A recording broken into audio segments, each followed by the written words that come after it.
Hello అండి. ఈరోజు ఒక ఈజీ అండ్ టేస్టీ కర్రీ చూద్దామండి. అన్నంలోకి, చపాతీలోకి చాలా బాగుంటుంది. మీరు కూడా ఒక్కసారి ఎగ్స్‌తో ఇలా ట్రై చేసి చూడండి. సూపర్‌గా ఉంటుంది. ముందుగా మీడియం సైజ్ 4 ఉల్లిపాయలు తీసుకొని కట్ చేసి పెట్టుకోవాలి. 3 పెద్ద టమాటాలని తీసుకొని ఇలా ప్యూరీలాగా చేసుకొని పెట్టుకోవాలి. నేను ఇక్కడ 5 ఎగ్స్ తీసుకున్నానండి. ఒక్కొక్క ఎగ్‌కి 3 ఘాట్లు పెట్టి పక్కన పెట్టుకుంటున్నాను. తర్వాత స్టవ్ మీద బాండీ పెట్టి కొద్దిగా ఆయిల్ వేసి ఎగ్స్ కూడా అందులో వేసేసి హాఫ్ టేబుల్ స్పూన్ ఉప్పు, 1 టేబుల్ స్పూన్ కారం, కొద్దిగా పసుపు వేసి వేయిస్తున్నాను. 2 పచ్చిమిరపకాయలు చీలికగా కట్ చేసుకున్నవి వేసి కొద్దిగా కరివేపాకు వేసి వేయించుకోవాలి.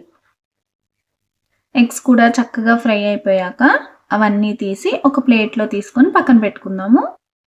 ఇప్పుడు ఇదే ప్యాన్లో 2 టేబుల్ స్పూన్స్ ఆయిల్ వేసి కొద్దిగా జీలకర్ర చిట్పటమన్నాక కట్ చేసుకున్న ఉల్లిపాయ ముక్కలు కూడా వేసి వేగనివ్వాలి. ఇప్పుడు ఇందులోకి కొద్దిగా కరివేపాకు, సన్నగా కట్ చేసుకున్న పచ్చిమిర్చి ముక్కలు కూడా వేసి వేయించుకోవాలి. ఉల్లిపాయలు ఇలా బాగా మగ్గాక కొద్దిగా అల్లం వెల్లుల్లి పేస్ట్ కూడా వేసి పచ్చివాసన పోయేంత వరకు వేయించుకోవాలి. పచ్చివాసన పోయాక కొద్దిగా పసుపు కూడా వేసి వేయించాక కడిగి పెట్టుకున్న మెంతికూర సన్నగా తురుముకొని వేసుకోవాలి. మెంతికూర కూడా పచ్చివాసన పోయేంత వరకు వేయించుకోవాలండి. ఎగ్స్లో మనము ఉప్పు వేసాం కదండి, అది కూడా గుర్తుపెట్టుకొని హాఫ్ టేబుల్ స్పూన్ ఉప్పు మాత్రమే వేయాలి. ఇప్పుడు టమాటో ప్యూరీ కూడా వేసి పచ్చివాసన పోయేంత వరకు వేయించుకోవాలి. ఇలా పచ్చివాసన పోయేంత వరకు వేయించుకున్న తర్వాత ఒక 50 ml వాటర్ పోసి బాగా ఉడకనివ్వాలి.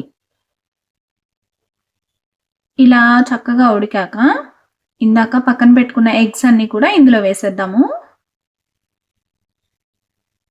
ఈ రెండు కలిపి ఒక 5 minutes లో టు మీడియం ఫ్లేమ్లో ఉడకనివ్వాలి. ఇప్పుడు 1 tablespoon dhania powder, half tablespoon garam masala powder కూడా వేసి బాగా కలుపుకోవాలి. అంతేనండి, మన ఎగ్ కర్రీ రెడీ అయిపోయింది. సూపర్ టేస్టీగా, జ్యూసీగా ఉంటుంది. అన్నంలోకి, చపాతీలోకి సూపర్గా ఉంటుంది. Like, share and subscribe. Thank you for watching.